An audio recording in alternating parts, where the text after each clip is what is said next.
Huh? I heard an unusual voice from my typically mild-mannered wife.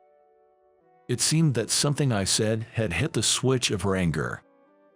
In our 26 years of marriage, I had never heard her speak like this before. She gave me a chilly look as I tried to laugh it off. However, I would soon understand her true intentions and reaffirm the depth of her love for me. My name is Anthony. I'm 61 years old. 3 years ago, my wife and I started running a restaurant together. It's a tiny place, with just 8 counter seats and 2 tables. But for me now, this place is also my precious castle. The regulars from the neighborhood, my friends. The customers are often familiar faces, and now, past my 60s, I feel more alive than ever. I'm in charge of cooking, and my wife takes care of the service. I work silently, occasionally smiling as I listen to my wife chatting with the customers. We hadn't planned on owning a restaurant. As a child, I helped with dinner in place of my working parents, and by upper elementary school, I could prepare meals on my own. I enjoyed cooking and had a vague dream of owning my own place someday. However, when I mentioned my desire to attend culinary school after graduating high school, my parents immediately objected. They argued that working for a stable company would be more secure. Lacking strong willpower, I easily decided to go to university instead. My dream of owning a restaurant hadn't vanished, but I didn't feel defeated because I could always cook my own meals whenever I wanted. After graduating from college and becoming a company employee, I embarked on a stable life. Living with my parents, my sole hobby was cooking. Both of my working parents had retired and were enjoying their hobbies and leisure activities. Due to our meal times not aligning, I decided to prepare my own meals. I sometimes cooked for them on weekends. I didn't consider myself lacking in sociability, but even with my routine of commuting between work and home, I found enjoyment in trying out new restaurants and searching for unusual seasonings. I was quite content with my life as it was. However, a senior colleague at work decided I must be lonely because I was single and semi-forced me into attending a mixer. I had some experience with dating but didn't feel lonely without a partner. I was just going to save my senior's face. At the mixer, I was seated across from Samantha, who was also my age by chance. She was a dynamic woman, taking the lead in ordering for everyone and serving dishes. As she was busy serving, I reached out to serve her some food. "Hey, Samantha, please stop for a moment and enjoy your meal." As I reached to take the serving dish she was holding, she looked at me, startled. "Oh, thank you. I just got carried away. Was I bothering you?" She was worried that she might have been a nuisance. "No, not at all. Everyone's just looking out for themselves. You should eat without worrying, Samantha." Saying this, I pointed at the seniors who were casually picking at their food. "Maybe it's an occupational hazard. I just can't help wanting to take care of others." She blushed slightly, giving a shy smile. "What do you do for work?" As I pondered what kind of job involves caring for others, I asked Samantha. "I work as a preschool teacher, so I'm always taking care of kids. That's why, even when I go out to eat with my girlfriends, I can help but act a bit like a mom, setting up the small plates and serving the food." Blushing, Samantha lightly sipped her beer, as if to hide her embarrassment. "So, you're everyone's mom. I can see you're very dedicated to your work. On the other hand, I like to cook for everyone." Surprisingly, we hit it off at the mixer and exchanged contact information towards the end. Since we both lived with our parents, we arranged specific days and times when we could be sure to answer each other's calls. Until then, my life was just work and home. On my days off, I spend my time exploring different eateries and searching for unique condiments. Then, the time I spent with my girlfriend became a part of my life. There were days when she would join me in my hobbies, and days when I would participate in hers. Sometimes, we would even make lunch boxes together and have picnics in the park. "Your cooking is always the best, Tony," she'd say. Samantha, not wanting to simply call me by my name, started calling me Tony. "Your hamburgers are delicious too, Samantha." Suddenly, she went silent and looked down. "What's wrong?" Concerned, I looked closer and she puffed her cheeks, glaring at me playfully like a mischievous child. "Of course it's delicious. It's store-bought after all. I simply can't match your culinary prowess." Saying this, she took a large bite of the fried chicken I had prepared. She expressed her enjoyment of the fried chicken with a trembling delight. "It makes me so happy to see you enjoy my cooking so much, Samantha." After finishing the fried chicken, she said to me, "Because it's truly delicious. If you opened a restaurant, I'm confident I'd become a regular for sure." Her words reminded me of a childhood dream I once had. "A restaurant, huh?" Murmuring this to myself, she asked with a serious look on her face. "What's wrong?" Concerned about my chuckle of remembrance, this time Samantha leaned in to get a closer look at my face. I was just remembering a dream I had as a kid." She took a sip of her tea and asked, "A dream?" My parents both worked, so there were times when I'd prepare dinner. I never minded cooking. I actually enjoyed it. But when I said I wanted to become a chef, they shot me down. As I grew up, I harbored a dream of owning my own restaurant, and that's what I was just reminiscing about.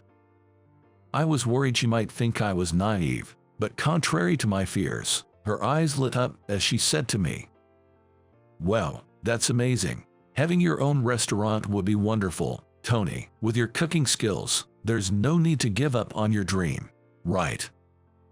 And with that, driven by my desire to be with her forever, I proposed to Samantha. It's been 2 years since we started dating. I'm confident about our future and building a happy home with her, who's always so comfortable to be with.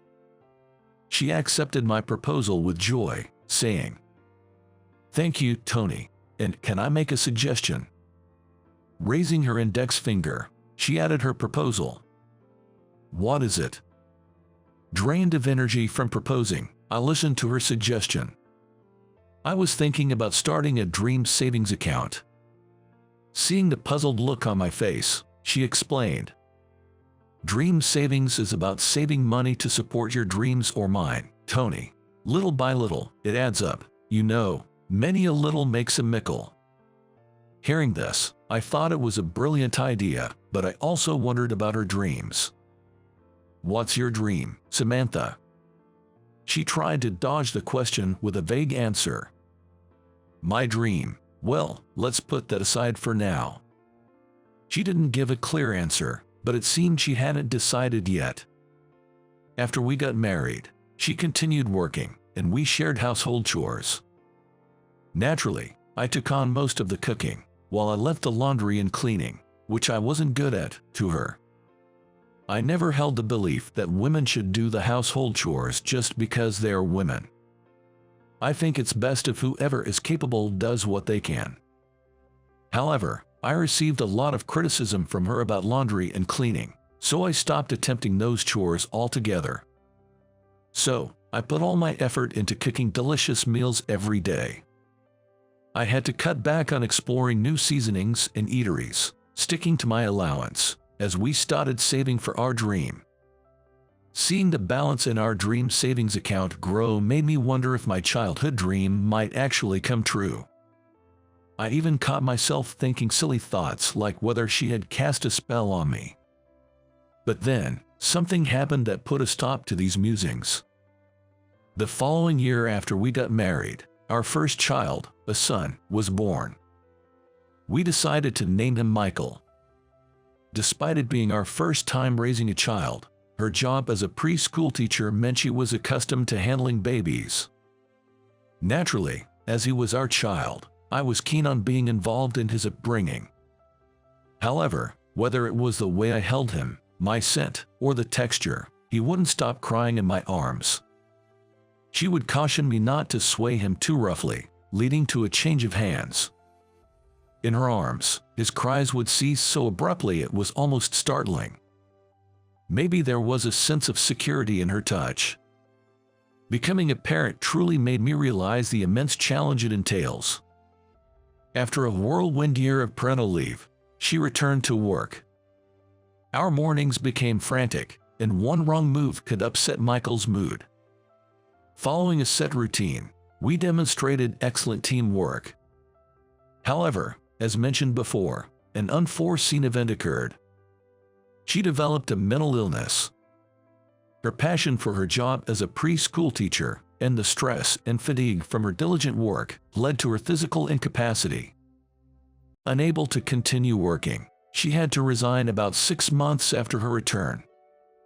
I gently rubbed her back as she fell into a deep slump. Holding Michael, tears welled up in her eyes. "I'm sorry. We can't save for our dream anymore. I've become a burden." She apologized repeatedly. "What are you talking about? You've worked so hard, Samantha. Maybe this is God's way of telling you to take a rest." A tear rolled down her cheek. Michael, with a smile, reached out his tiny hand as if to wipe her tear away. It looked as if he was comforting her. Seeing that scene, I knew I had to protect them both. I made a firm resolution in my heart. After that, she seemed distant, lost in her thoughts. She never neglected Michael's care, but her smiles were rare, and she spoke very little. I wanted her to return to her usual self, but I knew better than to rush. Remembering our first picnic, I prepared the same lunch and took Samantha and Michael to the same spot. Standing in the same place as that day, I felt the wind on my face, bringing a sense of comfort. Turning to Samantha, she seemed to be enjoying the breeze on her cheek just as much. "Come on, I've made us some lunch, let's eat. Michael, sit down and let's eat together." As Michael, who is almost 2 years old, is seated on the spread-out picnic blanket, she stands up to open the lunchbox. "Daddy's chicken. Love it so much." With a hearty appetite, like her, he happily eats the fried chicken I make, calling it delicious.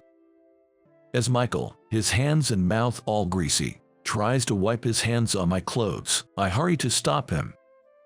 She laughed for the first time in a while, watching our antics. Watching this unfold, I let go of his hand, and my clothes end up a mess with bits of fried chicken and grease. Seeing my clothes all messed up, I put on a sad face with an "oh no." At that, he laughs out loud and even tries to put his tiny hands on his face. Seeing this interaction, she too shows a joyful smile. That's right, as long as the three of us can laugh together like this, that's all that matters. Since we started saving for our dream, the childhood dreams I had given up on might just come true. No, I definitely want to make them come true. Before I knew it, such feelings might have started to take root in my heart. These feelings might have become a burden for her, leading to this outcome.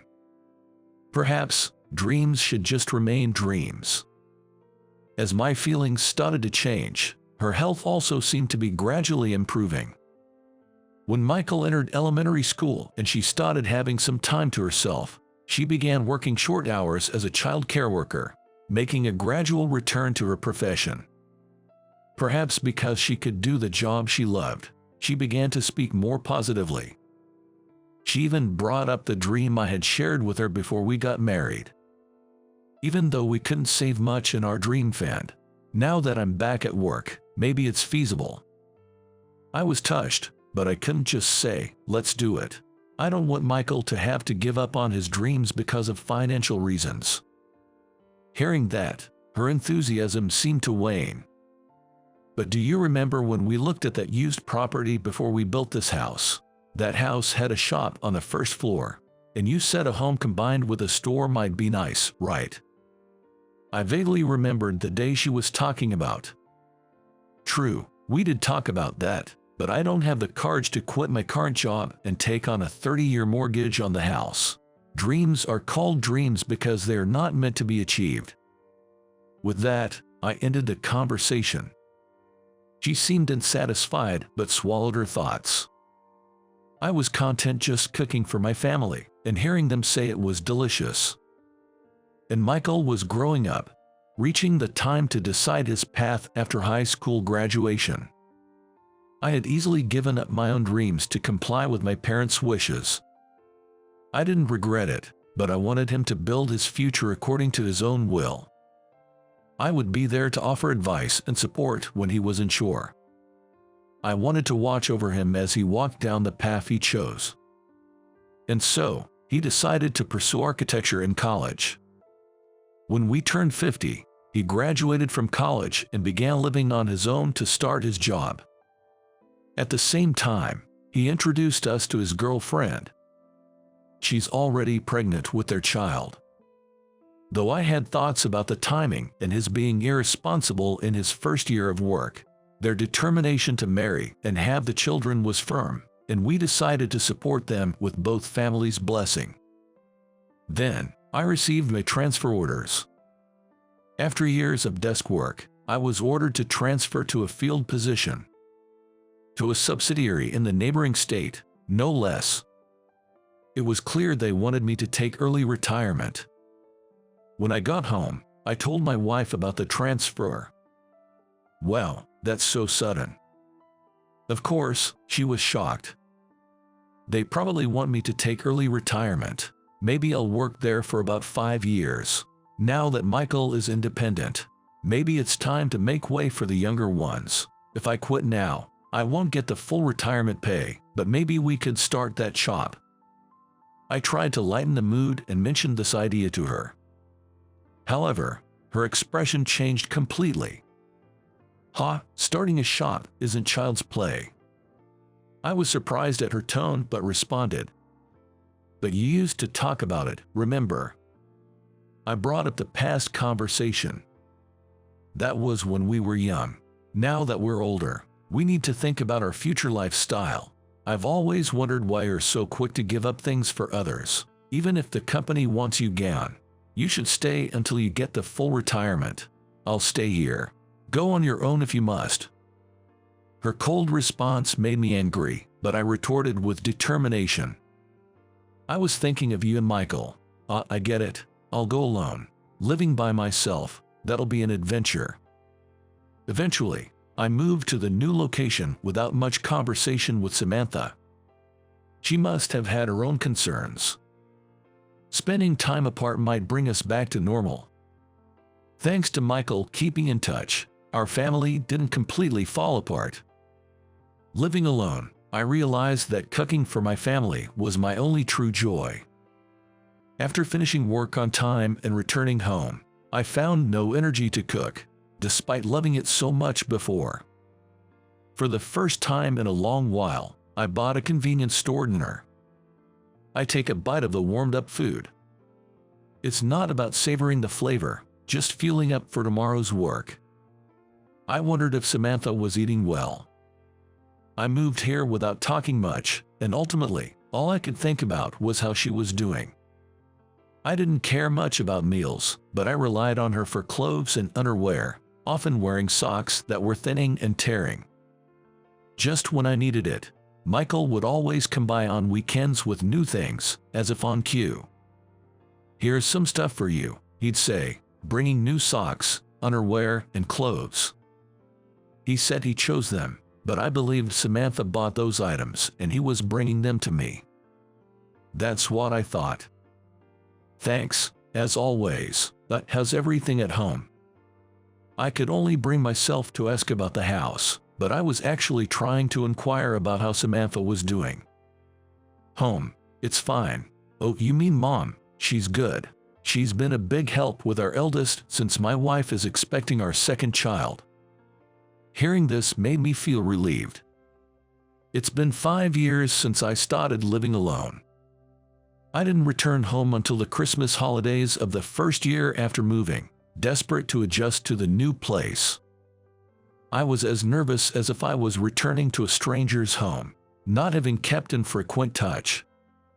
Initially, there was some tension, but Samantha welcomed me warmly, and I felt relieved in the usual atmosphere, spending a lively end of the year with Michael's family. After that, I came back during the summers and brief holidays, but in the last year, she visited me more often.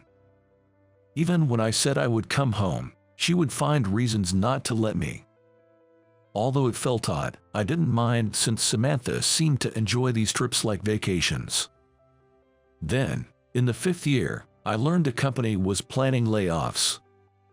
I was the first to be approached, and though Samantha might disapprove, I wanted to give my spot to a junior colleague and decided to accept their offer, as I would receive the full retirement package. Nervous about possibly angering her again, I called Michael instead. "Michael, I'm sorry. It looks like I'll be leaving the company. I'll be done by the end of March."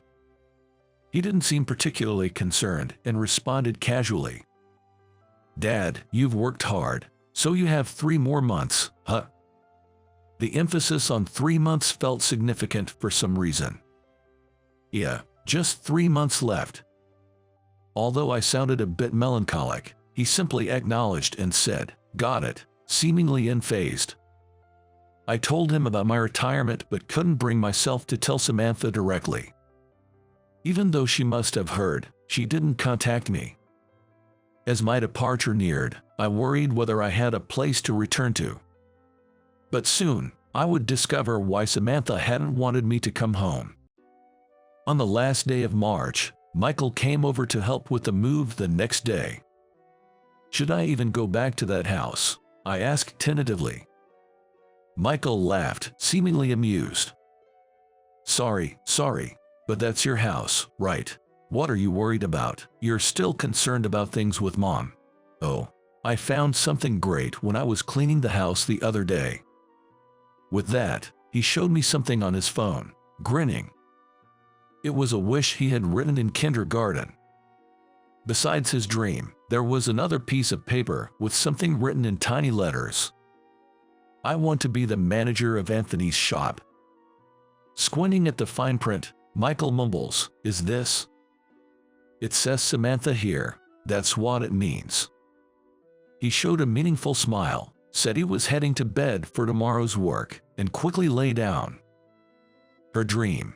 When we were younger and I talked about saving for our dreams, she didn't share hers. Was this her dream? Then why did she react that way when I mentioned the transfer? The next day, Michael and I loaded my few belongings into the car and left the apartment I had lived in for 5 years. "Dad, did you forget anything? Off to the castle of dreams we go." Hearing him say this with such joy made me worry if he was plotting something mischievous. The familiar surroundings of our home hadn't changed, but after a year, it all seemed so fresh. My heart raced as we approached the house. As I thought, just around this corner, I couldn't find my house. "Wait, where's the house?" With a nervous voice, I got a laugh and a response from Michael. "Haha, what are you talking about? This is your house, right here." The garden facing the house had transformed into a parking space that could fit about 4 cars, altering the appearance of the house I knew. "What's all this about?" As I got out of the car and stared at the house in disbelief, Michael nudged me on the back, guiding me inside.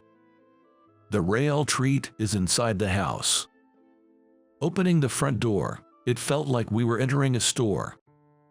Inside, there were counter seats lined up, with 2 tables available as well.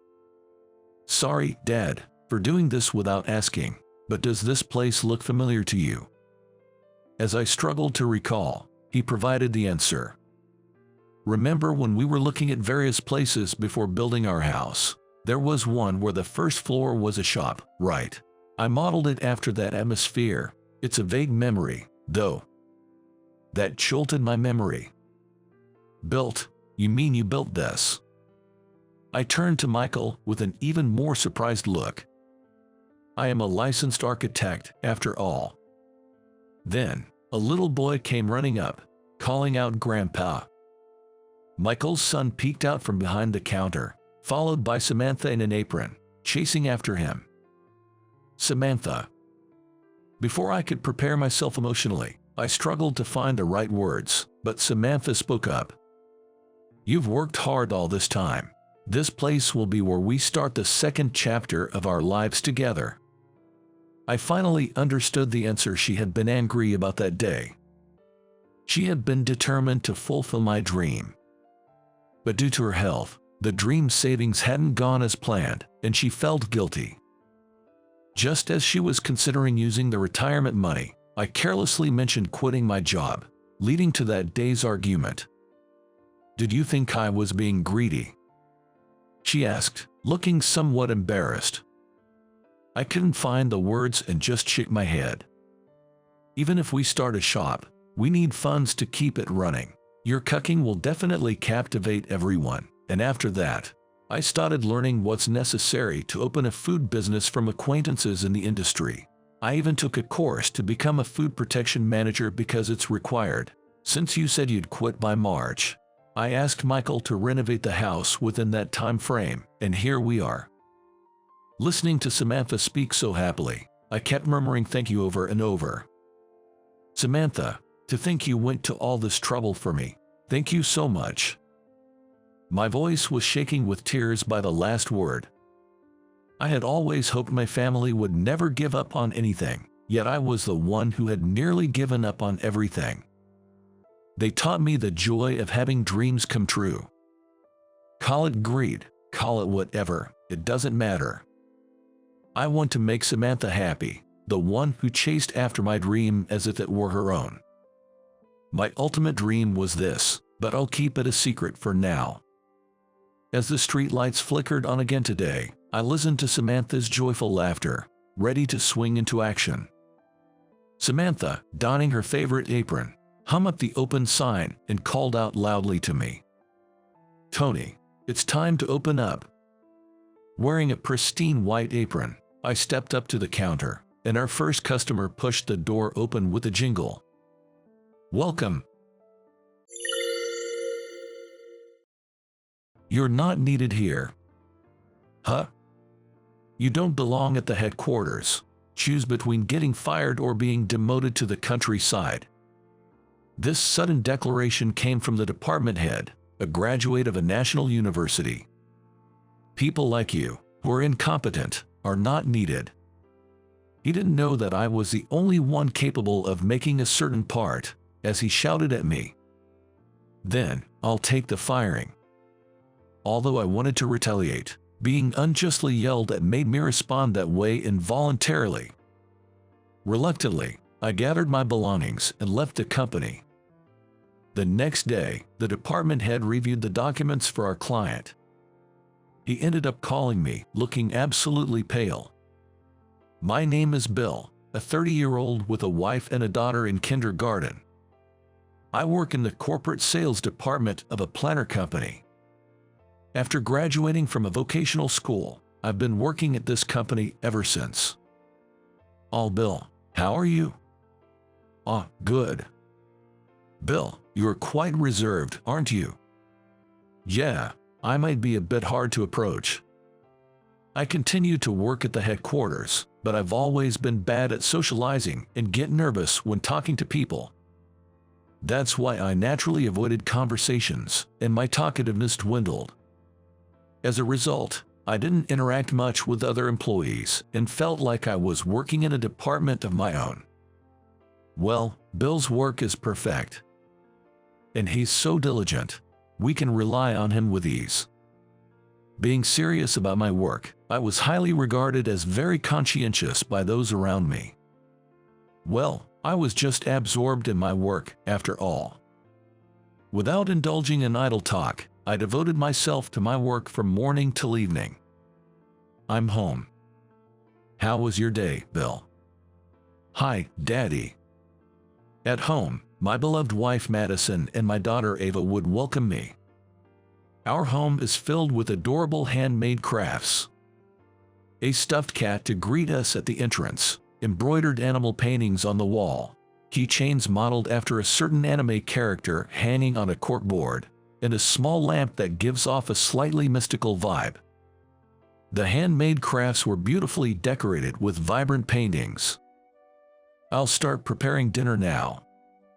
"Oh, thank you." I'll help too, Mommy. Then, shall we set the placemats together? Yes.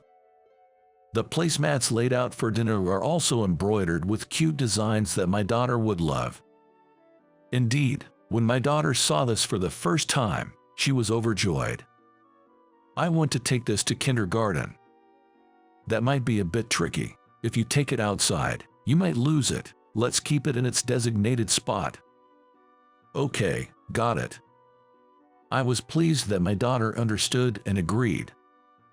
We also have toys designed to help her learn numbers and the alphabet.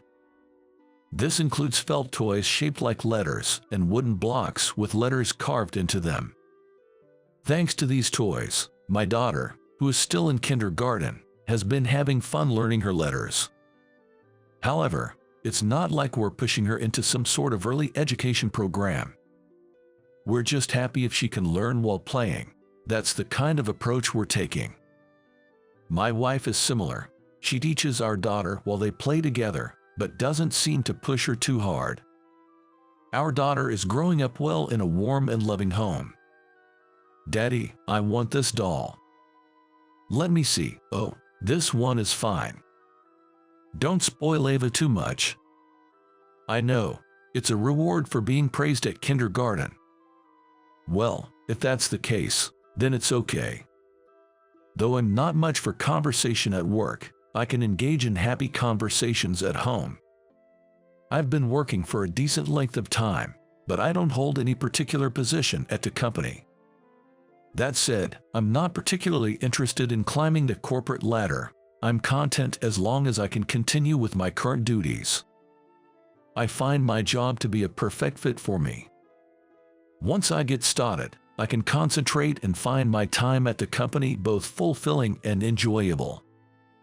I was content enough to want to do the same job until retirement. Just when work and family life are both fulfilling, an incident occurred that abruptly shattered it all. Starting today, I'll be taking over as the department head here. My name is Kevin, and I look forward to working with you all. In the personnel changes, a new department head was transferred in. That was Kevin. The fact is, people with lower education levels can't do significant work. On the other hand, those who graduate from famous universities, especially with a bachelor's degree, tend to do excellent work. Kevin was known for valuing academic credentials. It seems he himself graduated from Harvard. Among the employees at the headquarters, there were those who had only high school or vocational school diplomas. However, in our department, most of the employees were university graduates. It seemed that I was one of the few with a vocational diploma in our department, and it appeared that Kevin had set his sights on me. Hey, Bill, the boss is here. Make sure you greet him properly. I did though. Your voice was too soft. Kevin started to pick on me for anything and everything. Why doesn't this vocational school graduate try to consult me? It's creepy how he just works silently by himself. It seems that he didn't like the fact that I rarely sought others' instructions and worked silently on my own. Don't worry about it too much, Bill. Yes. Kevin prefers subordinates who consult him. I was informed by a colleague, which made sense. He may glare at me with a stern look, but Kevin, I've finished this task. What should I do next? Next you should. He would smile and give gentle instructions to juniors who would consult him for everything.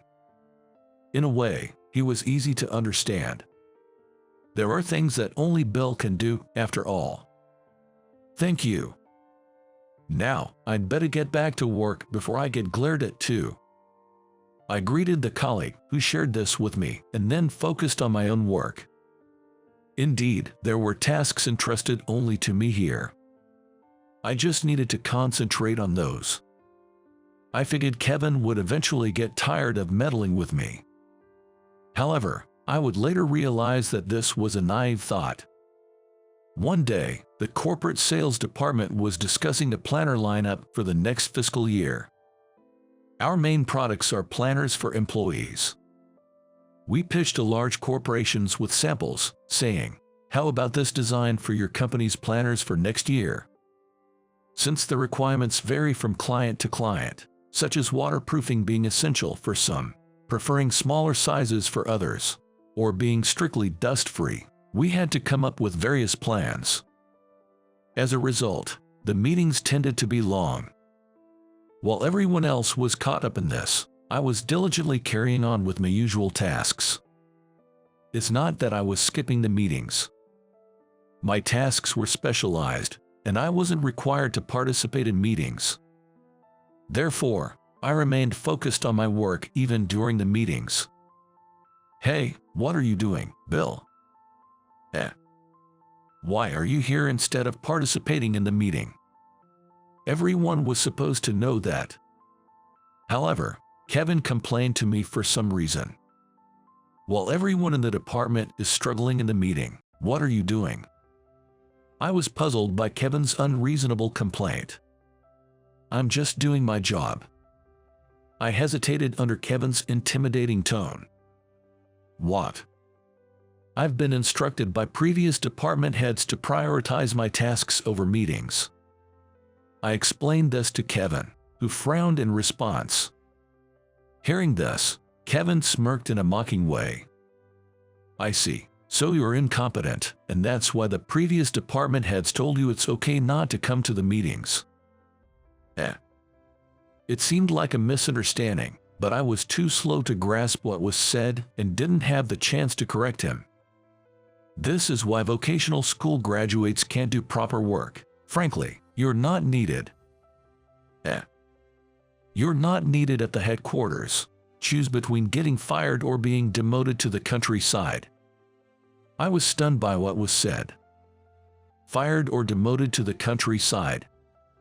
Just for doing my job. People like you, who are incompetent, are not needed. I tried to retort but was cut off by more yelling, which left me speechless again. "Come on, choose. Fired or demoted." My natural reticence prevented me from finding the right words. Fired or demoted. Then, fired. What? I'll take being fired. Being yelled at made me respond reflexively. "You're okay with being fired, then. In that case, an incompetent person like you should leave the company immediately. Then I'll resign." Though it was a reflexive response, after being told off to this extent, I couldn't continue working as before. I chose to resign right then and there. So it was decided. I was fired. I packed my things and left the company. Finally got rid of that useless dead weight. Kevin's voice echoed as I was leaving, making me slump my shoulders. What should I do now? My mind was filled with thoughts about the future and how to explain this to my family.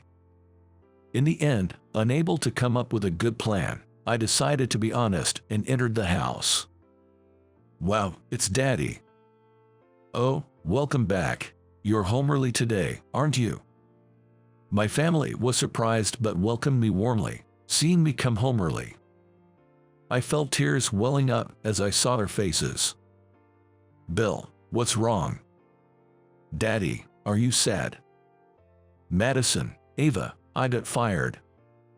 When I said this with a trembling voice, my wife was surprised but quickly calmed me down, saying, "First, take a seat. Now, tell me everything." I then explained everything about my interaction with Kevin, trying not to hold back despite feeling like crying. "I see, you've had a tough time. You've worked hard up until now. Daddy, you did your best, right? There. Neither my wife nor daughter blamed me. Madison hugged me, and Ava patted my head. "I'm really sorry." "It's okay. Now that it's come to this, take some time to rest." "But what about the living expenses?" "Don't worry. We have some savings, and I'll ask my manager to increase my shifts." My wife offered to cover our living expenses for a while by increasing her part-time work hours. "In return, could you take care of dropping off and picking up Ava?" "Of course." Daddy's going to come. Yes. Yay, I can spend more time with Daddy. My daughter was delighted to hear that she would have more time with me. Being fired and then immediately seeing my family move forward so positively made me feel grateful. Thank you both. It's nothing. Oh, that reminds me. My wife stood up and brought back a flyer. What's this? A planetarium. Yes, Ava said she wanted to go with you. Is that so, Ava? Do you want to go to the planetarium with me tomorrow? Yes, I want to go. Then, please take care of Ava tomorrow. Understood. Meanwhile, back in the department I had left. Where's Bill? We can proceed without him. A few hours later, everyone who had come out of the meeting was looking around in surprise. It seemed they were puzzled not to find me, who was considered a key member of the department. Did he leave early because he was feeling unwell? But all his things are gone from his desk. That's true. What happened? As everyone began to panic, realizing even my personal items were gone, they decided to ask Kevin, who was still there, about my whereabouts. I fired that incompetent, ha ha ha. Kevin laughed as if he had done a great job when asked about the situation. This left his colleagues with pale faces in shock. That's unacceptable. Please revoke the termination immediately. They advised Kevin, but it was too late.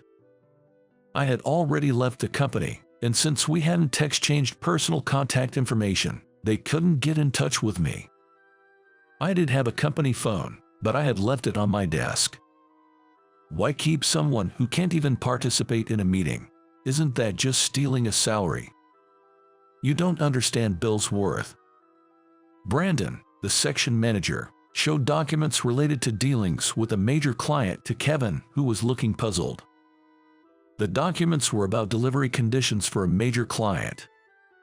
The employee handbooks for managerial positions required manual initial embroidery by me as a mandatory condition. What? Bill was requested by name. You're new to the transfer, so it's understandable that you didn't know.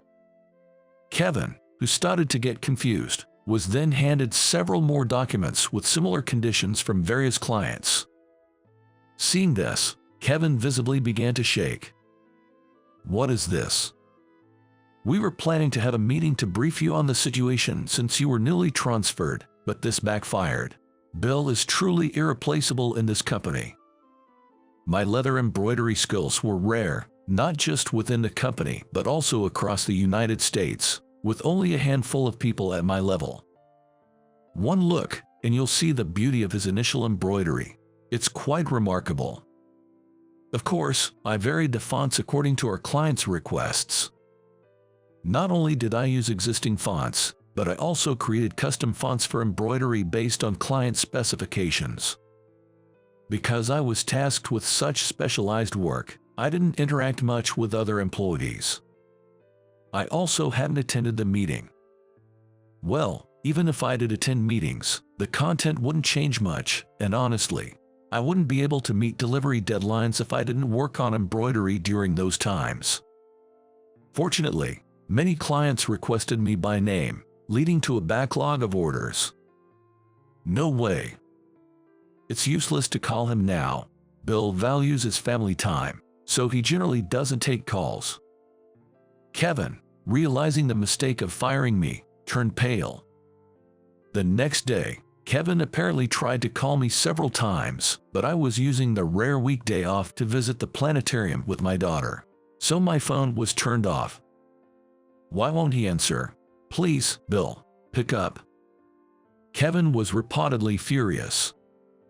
Later, a colleague told me how difficult it was to calm Kevin down. It was beautiful. Yeah, it was. Daddy, can you make those sparkles? Let's see. Whoa. Unaware of this situation, I was surprised by the numerous voicemails from the company as we left the planetarium. What's wrong, Daddy? Nothing. I decided to play just one voicemail, which turned out to be from Kevin. The message was, "My apologies, please come back." He seemed genuinely remorseful, saying things like, "I didn't understand the scope of your work. After seeing the trading documents, I understood the added value your work brings. I truly apologize." It was clear he understood and regretted his actions concerning my work. "Ava, Daddy needs to make a phone call. Can you read a picture book for a while?" "Okay, sure." Smiling at Ava, who obediently started reading a picture book on a nearby bench, I called the company back. "Bill, I'm truly sorry. Yes, I accept your apology. However, I've promised to spend a lot of time with my daughter this week, so I'll be taking paid leave." "Okay. I'll be back next week." "You're coming back. Thank you so much." After receiving a heartfelt apology from Kevin, who have been nothing but troublesome up to this point, I ended the call. "Come on, Ava, let's go out to eat today." "Yay, I want a hamburger." "All right, let's go then." "Okay." Holding my daughter's hand, I headed to a hamburger restaurant. "I'm home." "Hi, Mom." "Hi, Madison. Did you have fun, Ava?" "Yes, it was fun." "That's good, Bill. I wonder if something nice happened for you too." After my wife returned from her part-time job, I explained the whole incident to her in detail. "Ah, you're laughing too much." My wife burst into laughter. "You should have told that nasty guy off. Do you even understand the value of the embroidery only I can do?" As if I could say that. I found myself laughing along with my wife, who was still beaming brightly. "You're too modest. You should brag more about your skills." Saying this, my wife hugged me again. But maybe if I had communicated more with Kevin, this whole termination fiasco might not have happened. "Daddy, are you going to do a lot of embroidery from now on?" my daughter asked, tilting her head adorably. "Yes, important people all over America use planners with Daddy's embroidery." My wife said this proudly as she lifted our daughter. "When I start elementary school, you'll embroider my planner too, right?" "Of course." "Yay, I want a cute one." "Sure, it's a promise." I happily made a promise with my daughter, who was then passed to me by my wife. "Oh, I asked the manager to increase my shifts, but I need to cancel that now." Rushing to make the call, my wife seemed a bit flustered, but everyone was having a good time. Is it because of me? I felt grateful once again to my family, who never complained despite being dragged into my situations. Thank you, both of you. I need to cherish this family even more in the future. "Daddy, I want a cute pattern on the shell of Slimy." Slimy. My daughter brought over a snail plush that I had made for her. She was thrilled when I gave it to her, and it quickly became her favorite. All the homemade toys and crafts in our house, like Slimy, were made by me. "Yes, that's good, Bill. You are quite skillful, the complete opposite of your father. You're a joy to teach." From a young age, I learned the craft from my grandmother, who was an instructor in sewing and leather work. Additionally, I studied systematically at a vocational school for sewing. For this, my skills in embroidery improved significantly. And so, I became proficient in all aspects of sewing. Among these, my work with leather embroidery stood out, eventually turning into my profession. I was offered a job at my current company after the president saw the works I created during my vocational school days, expressing a strong desire for me to join their team. And for the record, my father isn't clumsy at all. So, something like this. Wow, that's amazing. Unlike your grandma, I can't do embroidery, but I'm good at making these kinds of crafts. My father's hobby was making handicrafts using materials like wood, not embroidery. So, The building blocks and lamps were things I learned to make from my father. Still, embroidery suits me better. When I'm embroidering, I get so immersed in it that I enter my own world. There, all done. Wow, it's like the one from the cartoon. Just as my daughter requested, I added embroidery to Slimy, the snail plush, matching the costume of a popular cartoon character. Thank you, Daddy. You're welcome. Daddy, let's play with Slimy. Sure, let's do that. As my daughter joyfully played with Slimy, I brought out another handmade plush toy. Let me join too. My wife joined in, bringing another stuffed animal with her. We spent some quality time together, making it a fulfilling week. Bill is back. Thank goodness. The following week, when I returned to work, everyone, including Kevin, welcomed me with applause. This is a bit much.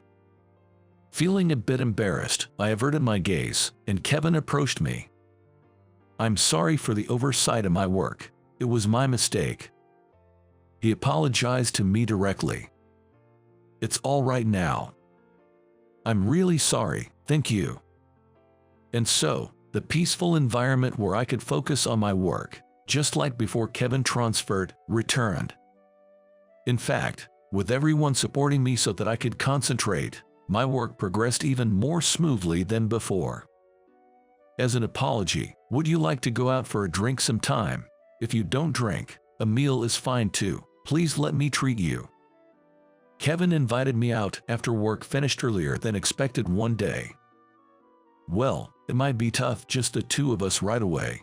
How about with everyone from the department? Kevin had calmed down considerably since then. He must not be a bad person at heart, considering how he's showing concern now. I nodded to Kevin, and we decided to go out for drinks with the entire department. I'm really sorry about everything that happened. I've heard it many times now, so no need for any more apologies. I know I have a short temper and tend to yell at people too quickly. It seemed he was aware of his own issues. I always intend to be more gentle, but... Indeed, he usually addressed his subordinates as you, but at that time, he did use incompetence in a more informal way. That's why I ended up being so aggressive towards you. I really am sorry for that. Really, it's fine now. If you keep apologizing, it'll spoil the drink. Yeah, you're right. Kevin laughed awkwardly. Having been apologized to repeatedly since we met, I was frankly tired of hearing it. About that, we wanted to apologize too. While we were having this conversation, a colleague spoke up. We were too caught up in our own work to intervene.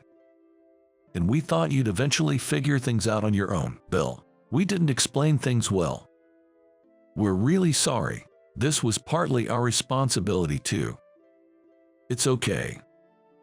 Seeing my colleagues expressing their remorse, I laughed it off and forgave them. Relieved, everyone smiled back. From there, the atmosphere of the drinking party became lively. I've seen your embroidery. It's truly beautiful.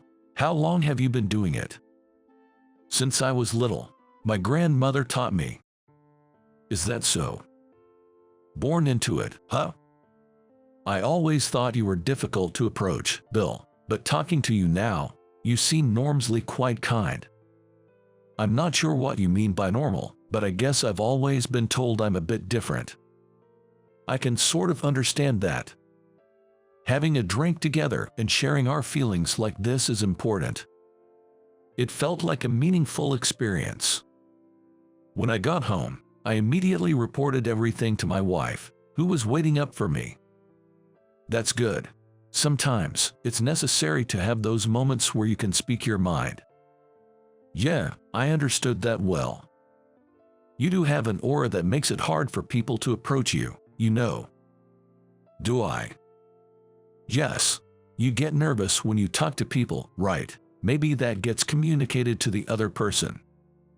Her words made me realize something. And because I avoided talking, Maybe that's how I got that reputation. Actually, I was nervous when I first met you too. Is that so? I met my wife during our vocational school days. That said, I was into sewing. She, on the other hand, was into design, which was a bit different. Bill. Huh? I saw your embroidery. I fell in love with it at first sight, and I wanted to see more of your work.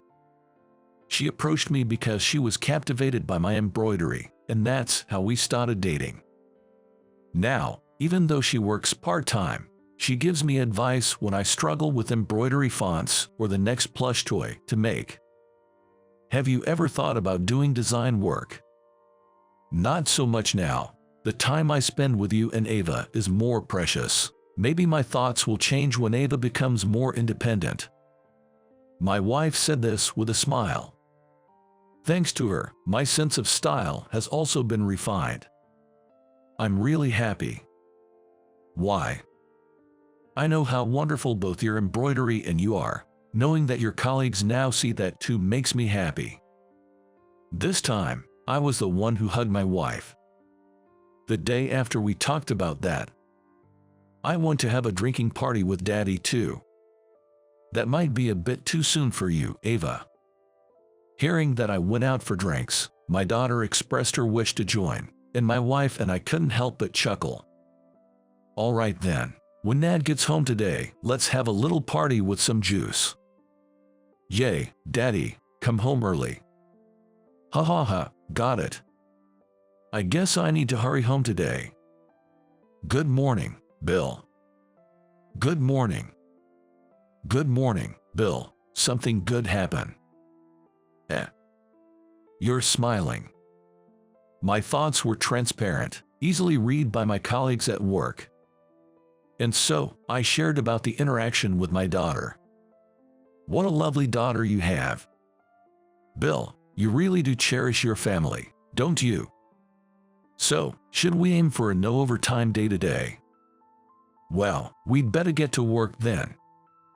Everyone laughed at that. Sure enough, I managed to leave work early that day without any overtime. The department has become a much better place than before. And I've become even more dedicated to my work because of it. It's good to enjoy your work, but don't overdo it. Brandon. Make sure to take breaks, okay? Brandon, the section chief, brought me a coffee. He always praised my embroidery, saying its value was irreplaceable. I'm sorry about what happened. You too, Brandon. I'm not worried about it anymore. I figured as much. Here, a big order from a major company. Thank you. I'll start on it right away. No rush. Take it at your own pace. That's what makes your embroidery even more beautiful. Thank you very much. I'm motivated to work hard for people who appreciate my embroidery like this. All right. Maybe I'll make another plush toy for my daughter once I take a break. With that thought in mind, I continued my embroidery work. I'm off. Take care. Bye-bye, Daddy. My wife and daughter saw me off as I left for work. Good morning. Good morning, Bill. I greeted my colleagues and settled at my desk. Well then. Today, I'm once again working through a pile of leather, carefully personalizing each piece with a name, stitch by stitch. Hoping those who use these journals will appreciate them. Crafted with dedication and care. The work I've been doing since the old days can bring joy to someone. Being able to work using what I'm good at. I savor this kind of happiness. Bill, this is the schedule for the company's events. Thank you. Your embroidery is always so lovely. It's thanks to your work that we can do ours. You're exaggerating. At the same time, I'm navigating the conversations with people I've previously avoided. I'm thinking of gradually overcoming this too. I still can't initiate conversations, but I've started to talk a little with Kevin and other employees. Everyone talks to me without rushing, which I appreciate. Thanks to that, I've gradually become less tense. Daddy, next time, I want to go to a party in a dress matching this one. A dress. Leave it to me. I have an idea for a cute matching dress. My daughter was thrilled with the design my wife had in mind.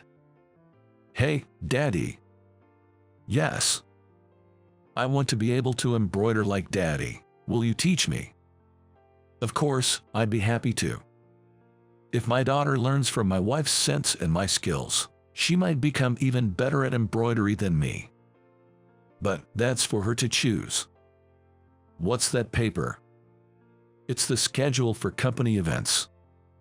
It listed a summer cooling-off party. I haven't attended in years, but maybe it's time to join in again. That's what I'm considering.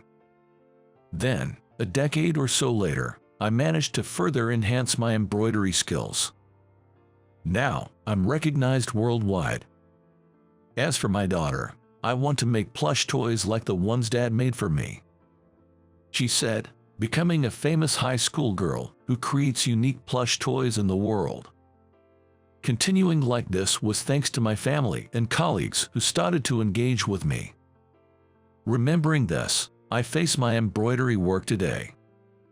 How was that? Subscribing will motivate me for future video productions. See you in the next video.